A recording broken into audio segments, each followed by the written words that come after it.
Bagong ganap na naman nga sa babaeng walang kapaguran at hindi pa pinapakasalan, naksyota.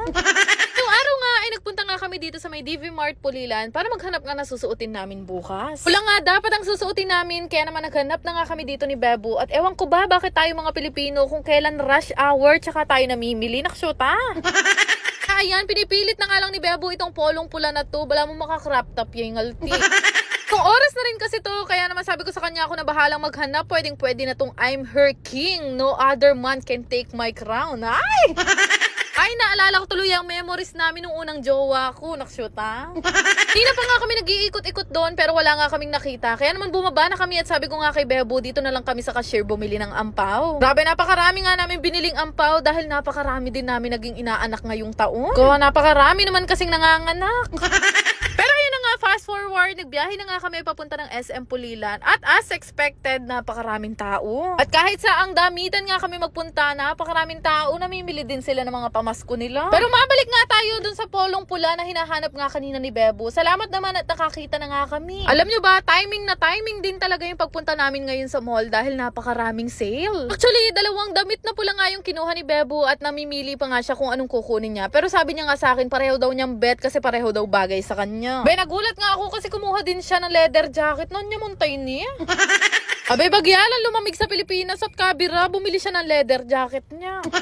Tapos nga naming mabili yung mga gusto niya doon, lumipat naman kami dito sa bench para nga ihanap ng mga pamasko naman si tatay at si H2. Actually, late na nga nung mga time na nagpunta nga kami dito, kaya yung mga sizes na natira, halos wala na nga at limited na lang. Pero nahanap ko naman sila ng mga damit nila at nung ako na nga ang titingin ng para sa akin, Diyos ko, 2,000 daw tutok nang naka. Pakarami din talaga naming napamili ngayon, kaya naman naisipan ko muna magkaskas dito, baka sakaling mabawi ko.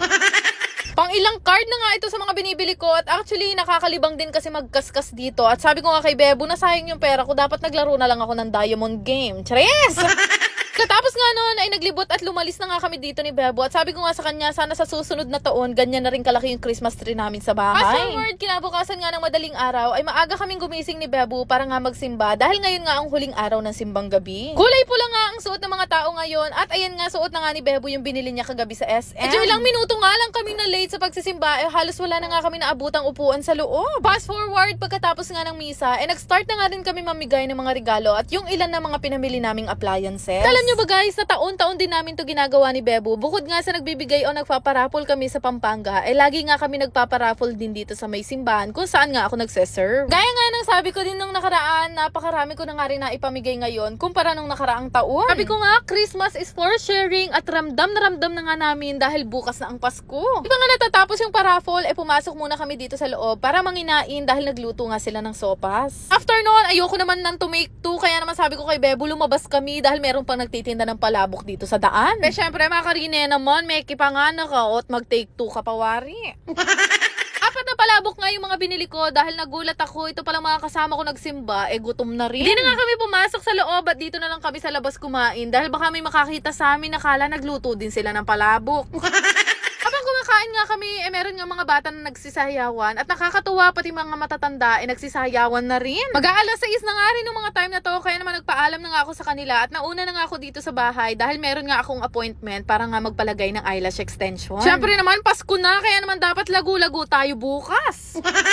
Ilang buwan na nga rin napahinga yung mata ko sa paglalagay na nga ng eyelash extension at buti na lang talaga kahit rush na nakapagpabook pa ako dito kay Ate Karen. Grabe, sobrang bilis nga niyang gumawa at napaka lightweight ng mga lashes na nilagay niya sa akin. Tapos nga noon, dumating na rin pala itong cake na in-order ko para ngayong Pasko at after nga noon, sabi ko nga kay Bebo, ayusin na namin itong mga sobre na syempre inaabangan ng mga inaanak natin. Bago nga kami maglagay ng mga aginaldo dito sa mga ampaw, naglista nga muna kami kung ilan yung mga inaanak namin para make sure na wala kami makaligtaan. Pero syempre, yung mga legit na inaanak lang, karaniwan kasi ng mga nagpupunta sa amin tuwing Pasko, nagiging ninang at ninong kami kapag kapasko, no?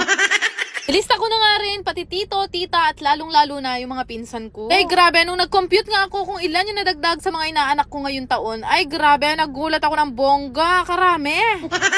Pero syempre, nakakataba din naman ang puso na kuhanin ka bilang ninang. Pero okay na po yun, matabang-mataba na po ako. Kaya naman ngayon pa lang, sa mga virtual inaanak ko dyan, anong kulay ang gusto nyong matanggap bukas? Merry Christmas, mga naksyota! Ako na ang bahala sa mga ampaw nyo. Naksyota kayong lahat. Bago ang lahat, lahat, gusto ko lang i-share sa inyo itong pinaglilibangan kong laro na Diamond Game. Paalala lang, ito ay libangan lamang ng matatanda at mahigpit na ipinagbabawal sa mga bata. Napakadali lang mag-register at gumawa ng account dito. Ilalagay nyo lang naman ang inyong phone number, mag-create ng password at higit sa lahat, huwag nyong kakalimutan ang aking referral ID. Yan nga lang kadali at meron ka ng account dito sa Diamond Game at napakarami mong pwedeng pagpili ang laro dito. Pero syempre, bago ka maglaro, kakailanganin nyo muna mag-cash in. Kadepende nga sa inyo kung magkano yung gusto nyong i-cash in. Pwedeng 100 hanggang 50,000. After nyo nga mag-cash in, ay pwede na kayo mamili ng laro na gusto nyong laruin. Meron nga bagong laro dito na sinubukan ko nga laruin. Ito nga yung Super Ace. Ay grabe, nung una nga hindi ko pa talaga masyadong mag-gets, pero pipindot-pindot ka lang pala dito, pwede ka na nga manalo ng sobrang laki. Pero hindi lang yan, meron pa nga akong isang larong natuklasan. Ito naman yung Fortune Gems na unang beses ko palang nilaro, talaga naman napakalaki ng na-cash out ko. Nagulat nga ako, grabe, kasi pwede ka palang manalo ng ganito kabili sa laro na to. Kaya naman nung malaki-laki na yung napanalunan ko, naisipan ko na rin i-cash out. Madali lang din naman mag-cash out dito, pindutin nyo lang yung withdraw na makikita nyo sa baba. Kaya kung gusto nyo rin subukan, ilalagay ko na lang yung link sa comment section. Yan lang naman! Salamat!